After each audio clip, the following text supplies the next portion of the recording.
Happy Friday evening, everyone, and thanks for joining us for The News Now. I'm Teddy Roundtree, live in the WTOC 24-hour newsroom with some of the stories we've been talking about today, as well as a look ahead of what's to come on The News at 11. We are streaming live from multiple different platforms, including Facebook, Roku, Amazon Fire, the WTOC News app, and, of course, WTOC.com. If you have a child who goes to Windsor Forest, there's a chance you may have heard from the school today after several students reported to school officials that they saw a clown near the campus. Board of Education Police and the Savannah Police quickly responded, searching the area and questioning neighbors. Police were not able to find anyone dressed as a clown, but they are continuing to patrol that neighborhood. If you hear or see anything about a clown in the area, please call police.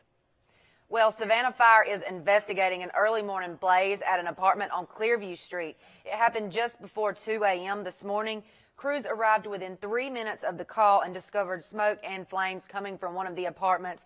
They were able to extinguish it quickly so that it did not spread to any of the adjoining apartments. No one in the apartment was home at the time of the fire, but the unit did suffer extensive smoke and fire damage. Savannah Fire is investigating what caused that fire right now. The city of Savannah is moving forward with its plan to acquire more electric vehicles, but one group of Savannahans is concerned for their safety. Romney Smith has the story. The visually impaired and blind community is concerned that the energy-efficient cars may be too quiet for them to hear. Pamela Oglesby is ready to make a lot of noise about the city of Savannah getting quiet hybrid cars. But it takes longer to pick up that lighter swoosh than it does to hear that engine coming. Electric vehicles make as much noise as a golf cart, and Oglesby says the quiet vehicles put her and other visually impaired people's safety at risk. My emotions kicked in because all I'm thinking about is, my God, I'm going to walk out here one day, not hear a car, and get hit. The city of Savannah's pilot program only had one electric car, and it plans to acquire more gradually and said sound is a factor. It is pretty quiet. So it's a balancing act. You want a quiet vehicle, but also one that's still safe for the visually impaired. He's open to working with the visually impaired before more vehicles hit the road. I think we would need to first bring the community in and see what they think of it.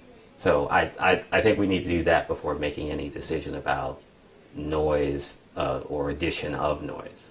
Oglesby says she looks forward to working with the city to hear the electric vehicles. And if she likes it, I'll say, attaboy. And if it's not loud enough? And if it's not, then I'm going to say, we've got to go back to the drawing board. Somebody's going to have to do something about this. The city also wants to make it clear that they will not convert the entire fleet to electric cars, just a few to make the fleet more energy efficient. In the studio, Romney Smith, WTOC News.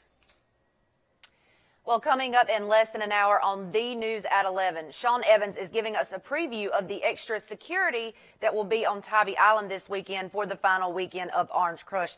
The goal of curbing underage drinking and out-of-hand crowds takes a lot of cops, but the question is, will it be enough? We hope you join us back here at 11. Sean Evans will have that story for you and more. For now, in the WTOC 24-hour newsroom, I'm Teddy Roundtree. Have a great weekend.